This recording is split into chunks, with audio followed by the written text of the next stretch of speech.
On the left you can see the Odeon Cinema. That big clock on the right, it was Grant's, the jewellers.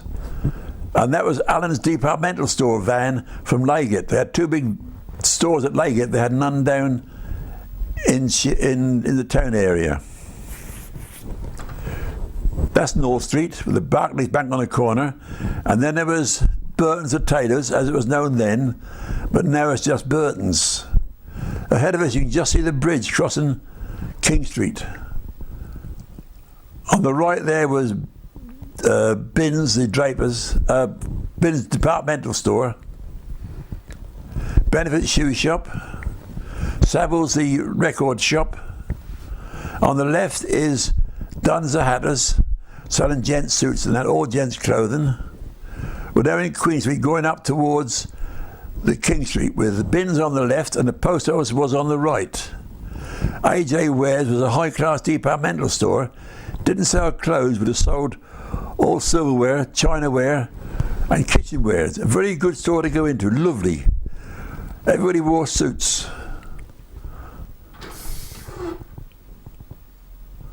Back in King Street, going under the bridge with Dunn's on the left, Hardy's coming up on the right, Hardy's big furniture shop. They've all gone. That's now McDonald's is in there now. We're approaching the cross and you see a man in a black suit go from left to right. He's what they call the point boy, but sometimes there are men. There he goes.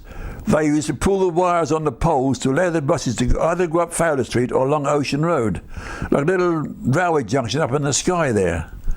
There are the shops in bottom of Fowler Street, Tonnison's the pork butchers, St Thomas's Church, Harton Dye Works, cleaners, Conway's the opticians.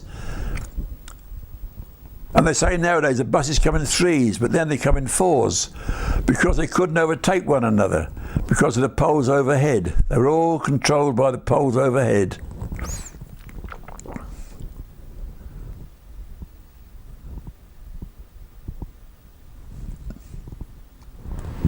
So at bottom of Fowler Street.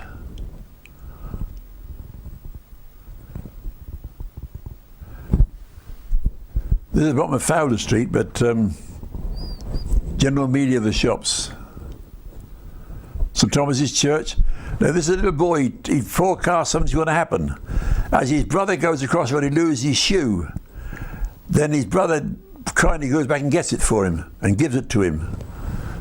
How many men do you see riding semi-dropped handlebar bicycle smoking a cigarette with a cap like that? Not many. Not today you don't see them. Poor old souls. Don't look, just cross the road. There's an economic bus, one of the best timekeepers in the town. It plied between South Shields and Sunderland along the coast road. That's all it went, nowhere else. Look at the people crossing over there, ignoring all the traffic. That's the Mars on the corner, the turquoise shop with the turquoise fascia. That's Mars, the tobacconist. Up the street there's the Station Hotel with the yellow fascia, and all the rest is the Royal Hotel, which is still there today. On the right there is the Criterion public house, that's still there. On the left was the Criterion, was the Scotia pub.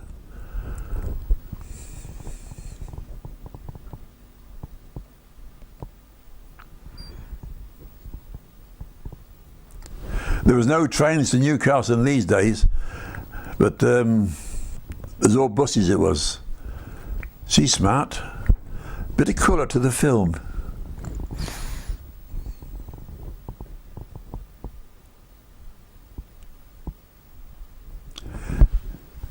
Every bus had a big advert on the back for bins. That was an agreement they had with the South Shields transport authorities. Advertising bins on the back.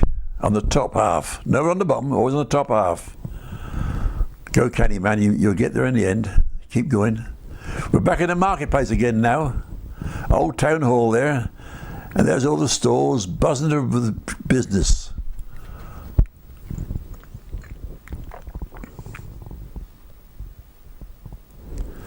I like looking at the prams in them days and today's.